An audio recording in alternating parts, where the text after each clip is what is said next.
Right, so you might all get a recording notification now. Yep. Okay, cool. Right, do you know what? I'm going to start off with something slightly unusual because actually, do you know what? Come to think of it, it's a shame the rest aren't there. Can you see my screen, by the way? Yes. You can. Right. What can you see? Just to make sure I've given you the right screen. Right, Academy signing. You can see what, sorry? See your bank account. Now you're making me panic. Okay, yeah, no, it's screen one. Yeah. See, oh, Jay, did you sort out your extra screens? Not yet. At the weekend, hopefully. All right. Okay. All right then. Okay. Cool. Right. You all know, although we're mainly talking about HFX, I want to show you guys something because you know, now I'm starting to build a team and I'm working on a presentation. Yep. And the presentation I'm going to be talking about, because I'm liking HFX more and more. Originally, I was just going to talk about crypto, but it's going to be a combined crypto and HFX presentation. So the reason I'm mentioning it is because when I start doing that, you guys have the option of having signing 2 people up and then you don't pay your subscription, the 2 for free. That might be useful for you guys, anyone that may be interested in this stuff. If you guys are too busy, you can link them with me. I can give them information, and if they're interested, then they can join through you guys. Okay, cool. That's something to bear in mind. And what's going to be part of that presentation is this YouTube video here. I think you guys already know, I've been doing crypto since 2017. And when I started doing it, I was one of those complete novices that was all excited and saw the price going up and just bought without knowing what I was doing. But you both probably know that loads of ordinary people who bought crypto in 2017, when the price crashed, they pulled out in a panic. Mm-hmm. And there was a couple of reasons why I didn't. And this video and ones like it are 2 of the reasons why I had a light bulb moment and said, yeah, there's no way I'm pulling out. So I'm going to play you a little section of it and you will know what I mean. So I think it's about 1 minute into it. Yeah, it's about here. Yeah. Right, have a listen. Is for being one of the most dangerous cities in Africa. In the past, money was sent up country by bus and often didn't arrive. M-Pesa was founded 7 years ago by Safaricom as a mobile phone-based money transfer service. Now, before I continue, this video is dated 2015. So bear that in mind when you're watching this. So this video was made 6 years ago. It now has around 18 million customers across Africa. The limit per transaction is about 1,000 euros. The business of moving $1 or $2 has never been in the purview of the banking environment. And that's where products like M-Pesa come in. Experts say that M-Pesa's PIN-secured SMS text messages make it relatively secure. But of course, the company is up against the same risks as international banks. Any platform such as M-Pesa, which is allowing 20 million people and more to come on the platform, is going to have challenges in this new cyber insecurity ecosystem that we now live in. As mobile phone use grows in African cities, so does the potential for e-commerce. Today, it contributes 11 billion euros to the African economy per year and is expected to rise to 190 billion over the next 10 years. Kenya's been a laboratory experiment. We're seeing it grow from just money transfer, plain and simple, pure, predominantly from the urban areas into the rural areas. We're now seeing massive expansion. M-Pesa has also been expanded to Tanzania and South Africa. It's also being launched in Romania. In Germany, mobile payment services have yet to go mainstream, with users so far numbering less than 200,000. That might start to change. In the fall of 2014, Apple introduced Apple Pay, a mobile payment and digital wallet service. Statistics on users have yet to be released. Mercy Chega's grandmother lives about 50 kilometers. Right, so did any of you catch on to where I got my light bulb moment with that, or should I explain what impesa is? I think I should explain what impesa is. Can you guys both hear me? Okay. Yeah. Right, so what happened was basically, I think I've forgotten the exact figure, but just under 2 billion of the world's population don't have a bank account. You often hear that mentioned in the crypto world, but it's kind of like, it can sound like one of those meaningless phrases, you know, okay, you know, how do you give it context? What it is if you have someone who doesn't have much money, it's not in a bank's interest to give you a bank account because they're not going to make anything out of you. But those people who don't have large incomes, they still need a way to transact value. So what started happening in Kenya, and remember, this video is dated 2015. It started about 7 years before that. What happened in Kenya is people started using their mobile phone credits as currency. So they would buy mobile phone credits, and those credits would be exchanged for, you know, food and bits and pieces, or they would transfer phone credits to a relative in a rural area, and then that relative would use those phone credits as currency. So that grew and grew and grew. And then because it grew, then, sorry about my throat, the mobile phone companies started to say, oh, there's something interesting happening here. And then they kind of, they formalized it, and they made it more structured. And then it, by the way, and M-Pesa's under the umbrella of Vodafone, by the way. They made it more structured, and it's grown and grown in the company. And now a large portion of money transactions are done using M-Pesa. And if you saw in the video, Apple came after that. So I would not be surprised if Apple got the idea for digital payments from M-Pesa. You know what I mean?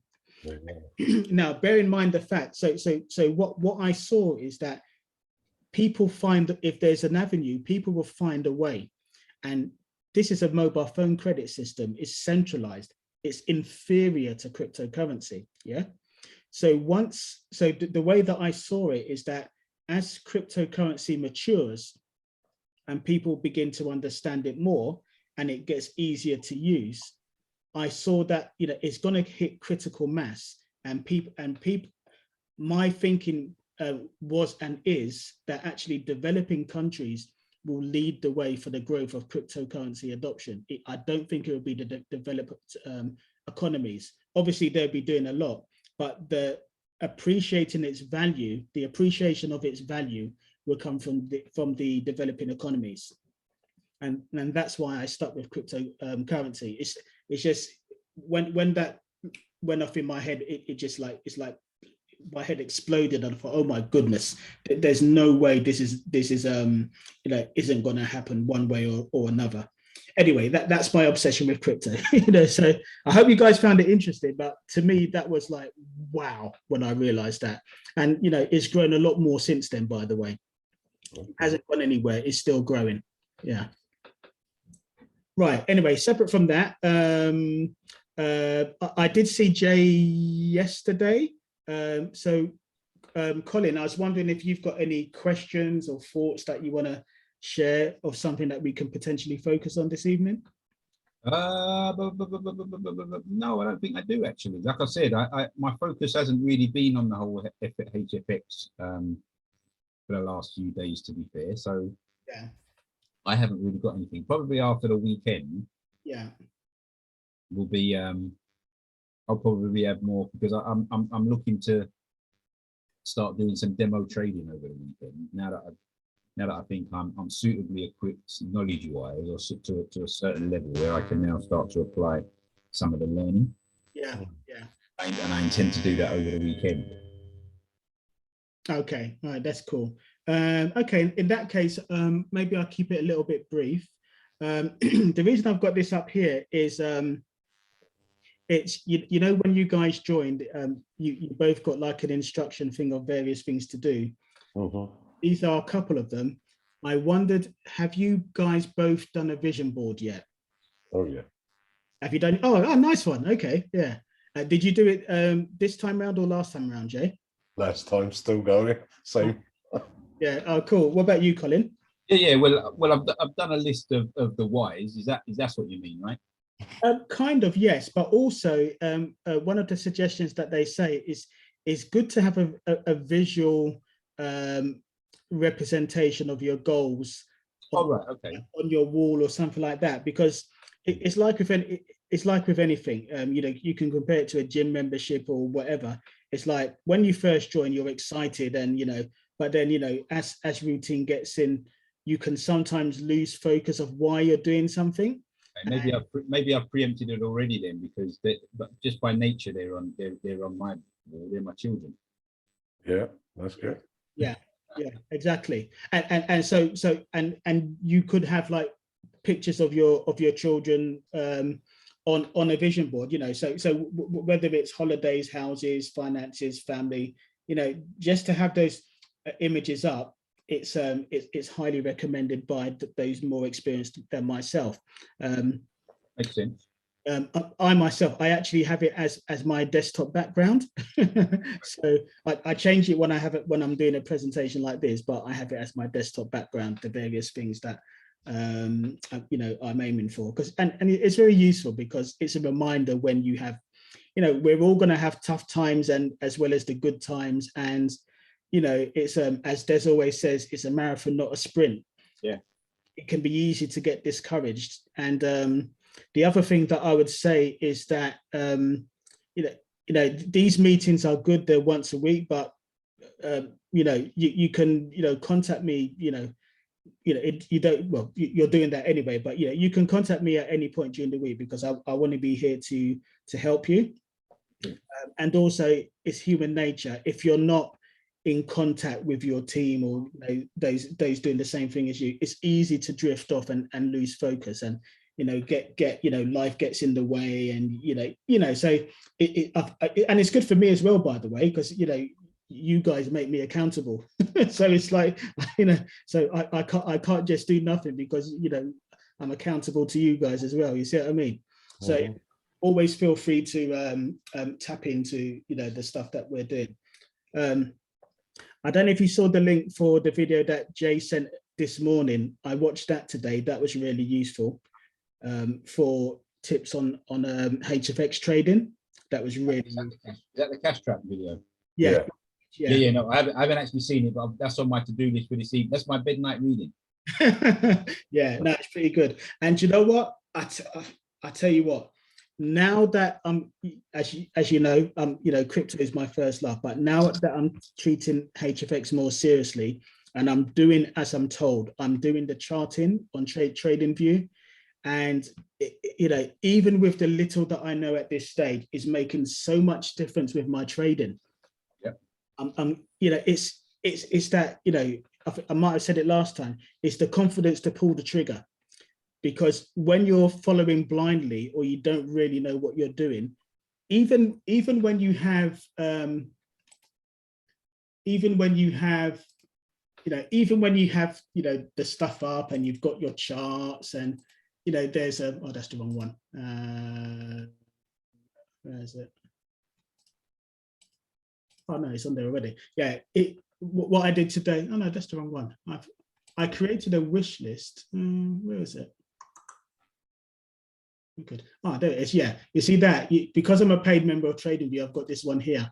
So Oladapo, he has his favorite currency pairs. Okay. So I decided to create a list. So because what is, there's all these things. It's easy to lose focus if you're following too many things when you're trading. So what I'm doing now is I've decided that I'm going to mimic Oladapo as much as possible, because what he's doing is working. I like it so far, even with what I've learned so far. So I might as well mimic him as much as possible. So these are the currency pairs that he prefers. So what I'm going to be doing is following these ones. you know, remember last time I was talking about when you're going to TradingView, you don't always get the full view. So you see, this is quite a very basic chart. So if you get this when you're in TradingView, you click full featured chart. And then that's when you get this. So that's just a little tip. So yeah, so because I've got the paid version, I can create various lists. So I can have a list of, as you see, I've called this Oladapo's one. You know, I've got a, an altcoin list as well. So I can do various lists. So depending on whether I'm following crypto or currencies, I've got the ones right in front of me, and then it's easy to flip between them. So that's quite useful. So yeah, so as I was saying, it's by... Is that your resistance and support? Is that your graph? Yes, that's one of them that I've done. Thing is, I delete it every day. So, and actually I'm copying your sister because she what she does is she does how did she do it again? She's doing she has a very tidy color scheme. So I now have a color scheme based on hers, but with a slight variation. Actually, would you guys want me to do a starting demo? Yeah. Okay, all right, I'll do that. Right, okay, so as Oladapo says, so sorry, Albert, this is in which platform are you using? Is this TradingView or is this Cashtrap or is it, what was this? This is TradingView. All right, okay. Yeah, because the TradingView gives me more confidence of what I'm doing in Cashtrap, because don't forget, Cashtrap by default, it has a 5-minute candle, but by looking at this, I'm getting a better view of the overall trend. Yeah, but Cashtrap, you can change your view though, can't you? You can, yeah, but it's part. You know what? Because I've got 3 screens, it's like, you know. Or in terms of your frequencies, you can change your candle from 1 down to second, I think. Yeah, you can, yeah, but I think you know because I've got multiple screens, I'm just utilizing them, you know, so it makes it easier for me. Oh, so I'm just doing less clicking around, you know. Yeah. So anyway, so when I'm using TradingView, I will start with the daily view. Yeah. So I will go to the 1-day chart. As I mentioned last time, I will compress it by scrolling here. And the way that he would do it, so what I'm doing based on what your sister does, not exactly how she's doing it, but it's, you know, that's kind of influenced it. What I'm doing now is, so remember, as I said before, when you're doing the horizontal lines, so I select horizontal line, you have to click back and forth each time you add a line. So I will look at the daily candle for the day before, and then I will click at the bottom of the candle. Okay. Now, so broadly speaking, what I'm going to be doing is I'm going to be doing green at the bottom and then red at the top. So green at the bottom to buy, red at the top to sell. The variation that I'm doing is for the daily candle, I'm going to make it a white line as a distinction from the other ones. Oh, so you know that's your daily. So I know it's the daily floor from the day before. You know, you guys will come up with your own variation, but that's how I'm going to do my one from now on. That's what I did this morning. And also here, in terms of the thickness, I'm doing the daily one as the thickest one. So you can have it as a 3, or actually I'll be doing it as a 3, but let me do it as a 4. So let's just say that's my daily line. And then also you don't just do the bottom of the candle, but you do the wick as well. So if I click on that, and then I do the bottom of the candle here. So I've got 2 thick white lines. And then for the top of the daily candle from yesterday, I will click on it again. And I do the top here. And I'm going to do that as a green, so I can change the color. Made that a green. And then I do the same thing here. So that's my daily support and resistance from yesterday. That's your range of price, right? It's a guide, because as you see, today's one is beyond the range of that anyway. Yeah. So it's just kind of like a general guide, because basically trade decisions are based on bouncing of historical points in time. Yeah. Yeah. So yesterday is history. So that's the daily. And then what he says is you then go to the hourly. So if I go to 1 hour, and then same thing again, I stretch it out. Is this the double jeopardy strategy then, Albert? Double blessing. Double blessing. Sorry, yeah. Double blessing, yeah. So yeah, this is what they incorporate as part of the double blessing. Okay. So if I mark it again, the bottom of the last hour, and then I will make it a 3 as a distinction. And this time it is green. Oh, no, sorry. Yeah, green, yeah. So yeah, green for the bottom. And actually, did I make the other one green or red? I'll check that in a second, because that should have been red. If I do the next one. So basically, this is the support line from the hour. Oh, that's the wrong one. This is but you can always adjust it. So just so you know, if you're adjusting a particular Bev's in waiting, 1 second. Hi, Bev, how are you?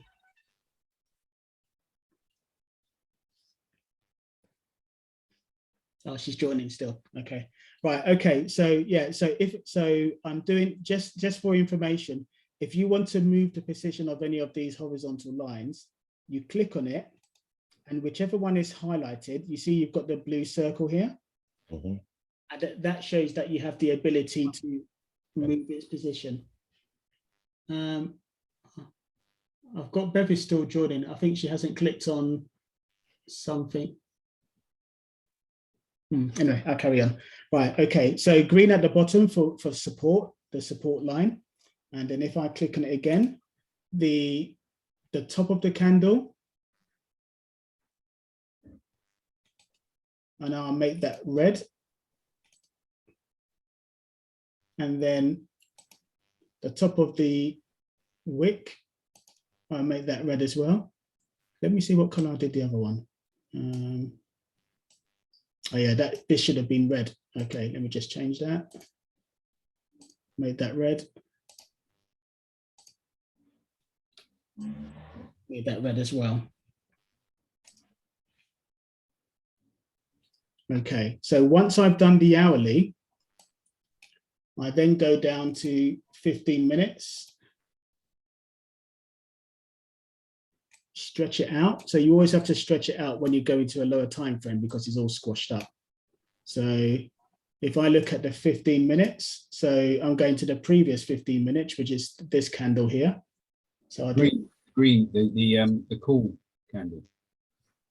Yes, this one here. Yeah. So this is the current 15 minutes. The live one, right? Okay. Yeah. This is the completed one. Yep. So he says you go to the previous 15 minutes. Okay. If I click on this, so because I've still got green, I'll do green here. And oh yeah, at the thickness I would do say a 1. I might not have done the thickness with the last one. Okay, and then if but basically, you want to make it so that the reason I'm doing difference in thickness is so that I can differentiate between whether the line is a 1 hour, a 1 day, or a 15 minutes. So that's why I'm changing the thickness. And then if I go to the support, stretch it out a bit so it's easier.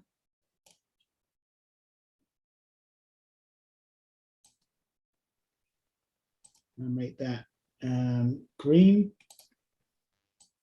And I'll do the other one. And I'll make that green. And then, see, with the 15 minutes, because it's changing so much, it's not an exact science, because you may find that the previous 15 minutes doesn't really correlate with much that's going on. So what I've noticed sometimes is that, as you get used to it, you will see patterns. So you will see that, for example, you may see that a few candles are in the same area. Just to give it, let's see if I can find an example. Sorry.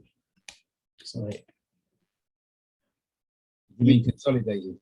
Yeah, well, you may find that the price bounces of a certain area repeatedly.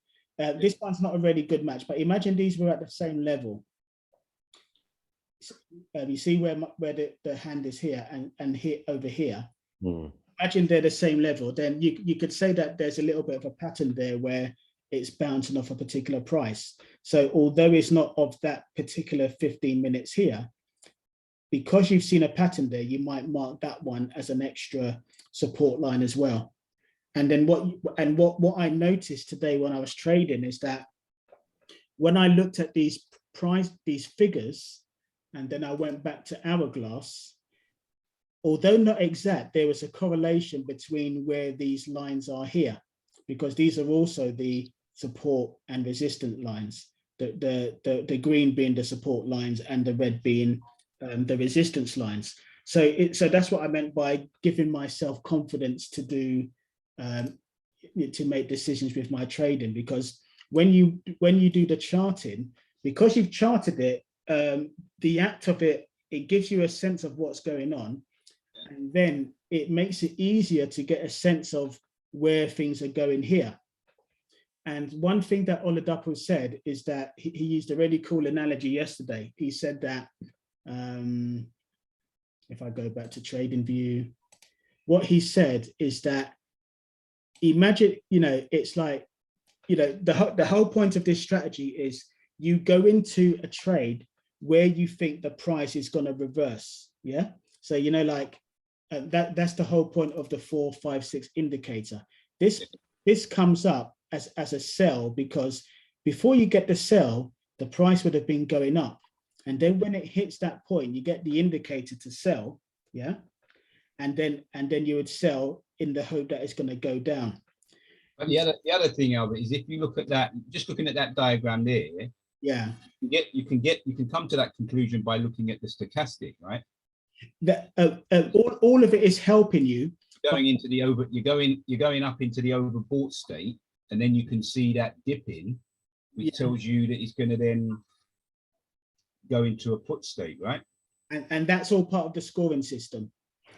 That's all part. So basically, what I mean is that the more indicators you see in favor of your hopes for decision, the more confidently you pull the trigger. Yeah. So in terms of these lines, some of these lines will represent the daily, some will represent the hourly, some will represent the 15 minutes. Yeah. Yeah, I suppose the key to it is when you do that marking, that you do remember which is which, right? Because exactly why that's where the color coding comes in. So when you bear that in mind, the example that he used was, if you imagine the daily support line as a concrete slab with iron rods in it. Yeah. So the stronger that support line, the more likely that when the price hits it, it's going to bounce off it. It's not going to break it. Yeah, exactly. It's hard for the price to punch through it. It's going to bounce off it. So that's what he used as an analogy for the daily. And then the hourly, he said, think of it as a concrete slab. It's still pretty tough, but it doesn't have any iron rods in it to reinforce it. Yeah.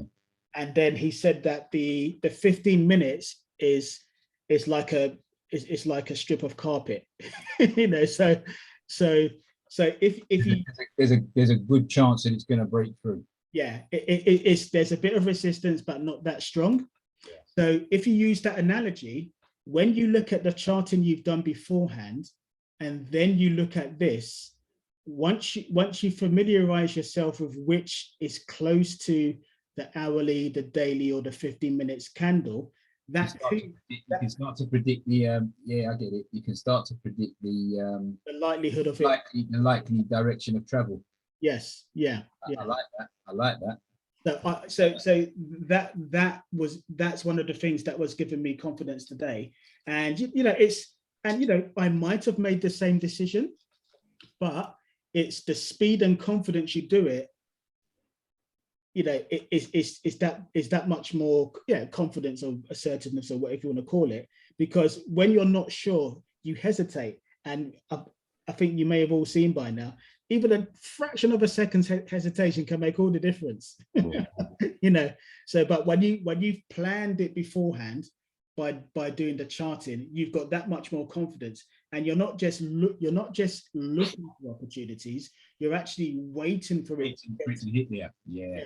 And then, so when it goes there, you're more confident to click the button because you've already got an idea that it's going to go there. I like that. I do like that.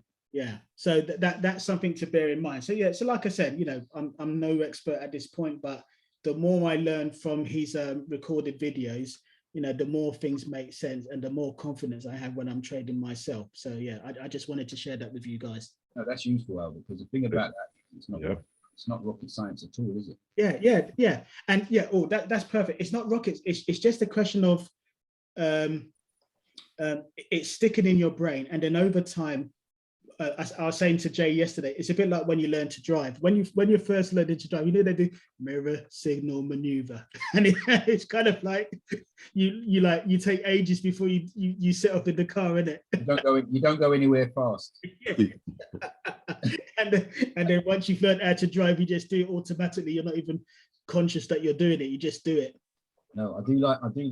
I do like that one, and the fact that you're putting some strength to you're putting some strength to the support or resistance line, depending on whether it is daily, hourly, minute, and that makes 100% sense. Yeah. In terms of the rationale about, you know, the thick piece of concrete is not getting through it. So as soon as you see any prices heading towards that, well, one, you get more confidence, and then your risk management might tell you, you know what, I might put 2% on you rather than 1%. Oh yes, there's another thing that I picked up on another thing yesterday as well, because what he said, and that kind of goes with, it correlates with your decision making. Like say, okay, so say for example, you're, and I did this both yesterday and today. Say you go into a trade, and you've got like say, anything 4, 5, 6, and 4, 5, and 6. You've got a certain amount of confidence, haven't you? Yeah. So. The higher the number, the more chance of it going in your direction. For confirmations, yeah. Yeah, but what if you go into the trade, and then, as often happens, let's just say you're trying to sell. You can see where I've got the line right now at this spike here, isn't it? Yeah.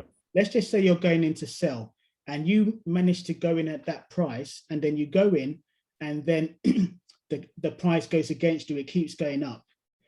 If you've done the research and you know that you're at a strong point based on the charting you've done beforehand, what I picked up from him yesterday is that let's just say I went in with a let's just say I went in with a 1% trade. Yeah. Now, if I've done the research and I'm confident, what he says is that when it goes beyond, what you do a 2%. Yeah, because you're now going in at a better price point because you're expecting it to go down. So as long as all the points are still in your favor, so let's just say you've gone in and it's a 5 and the price has gone against you, but it still says 5, and you've checked the currency strength meter and it's still as it was when you went into the trade. When you check all of those things, and if all the indicators are still good, stochastics and RSI are still good, what I started doing yesterday is, even though the trade's going against me, because those indicators are still there, I went in with a 2%. And then what happened is that I've done it twice now. On one occasion, it went down to where I wanted it to be. It wasn't in time for the first one, so I lost that trade. But because I doubled on the second one, I recovered and still made a profit. Yeah. You hear where I'm coming from? Yeah. And then on the second one, it actually, because all the other indicators were good, it recovered, but then I also recovered the original trade. So I actually won 3% on that trade. You see what I mean? So it's kind of like, sometimes you take more of a risk, but if you're using the strategy and following the procedure properly, you've got the confidence. Okay, it could go against you, but it just gives you the confidence to do that. So whereas before I was extra cautious, and if I did go in, I'd go in with the same percentage. All I'd be doing was just about breaking even, or just about. You see what I mean? Oh, actually no, you don't break it, because don't forget, because let's just say it's a, oh, pardon me, why did I do that? because it's 75% payout, just to clarify to you guys, if you're risking £1 on a $1 on a trade, Mhm. and you've got 75% payout, when you win the trade, you gain 75 cents. If you lose the trade, you lose $1. Yeah. So if you do another trade of the same amount and you've lost one previously, you've lost £1, but even if you win the next trade, you're minus 25 cents. You see, Yeah. and that's another reason to double up with the second one. If everything, and then, so because I've started doing that yesterday and today, I'm finding it easier to grow my account with less trades. You see what I mean? Yeah. So those are the nuggets for today. I don't want to do too many, and I don't want to take up you even too long. But so unless if you've got any questions, feel free to fire them. But if not, All good. Thank you, Albert. All good, and thanks, Albert, mate. Thank you for your time. no problem. Okay, all right. Until next time. Catch you guys later. Have a good evening. Okay. All right, bye. Bye.